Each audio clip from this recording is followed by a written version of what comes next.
ito iuna natin ang gata. Dagdagan pa natin kasi marami itong santol. Ito, 3 niyog ang nilagay ko. Habang hindi pa nakasalang sa apoy, ilalagay na natin ang ingredients niya. Ayan, pinaghalong sibuyas, bawang at saka sili. Ilagay ko na, sabay-sabay ko na.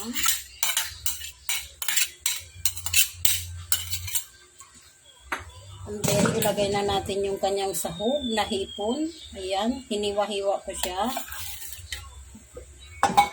Ayan, and then ilagyan natin ng patis. Kasi hindi ko na nilagyan ng bagoong kasi hipon na rin yan.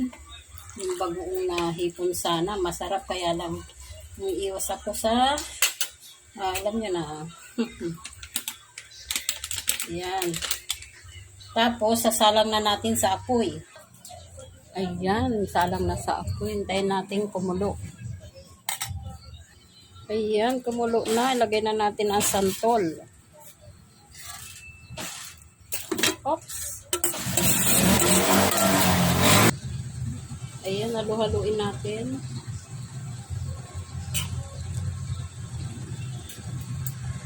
Hintayin natin sumipsip. Ma-absorb niya itong gata.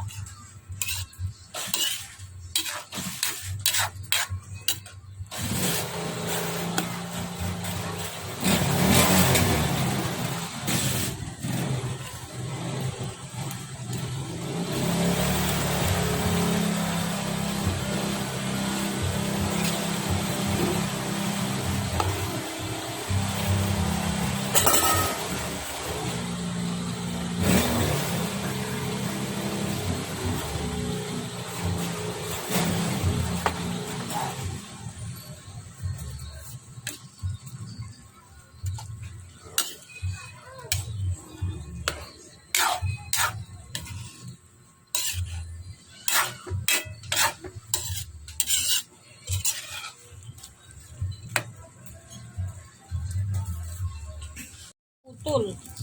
O, ayan, lagyan na natin ng paminta.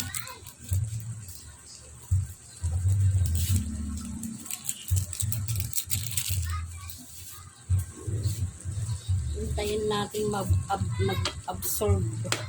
Yung mawala na yung sabaw. Tapos lalagyan na natin ng kakanggata. Ayan, ganyan lang. Ang ko ng santol. Ang isabog ko ngayon ay hipon. Hindi siya giniling. Ayan, sarap. Oh, napakasarap. Yan, lagay na natin yung pakang gata. Sabay-sabay na sila.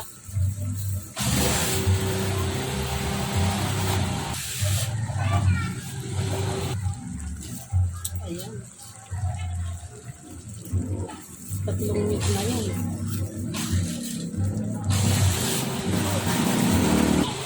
Ayan, malapit na maluto. Ayan, luto na ang ating ginataang santol again and again and again. Ayan, thank you so much. Salamat sa panonood. Bye-bye.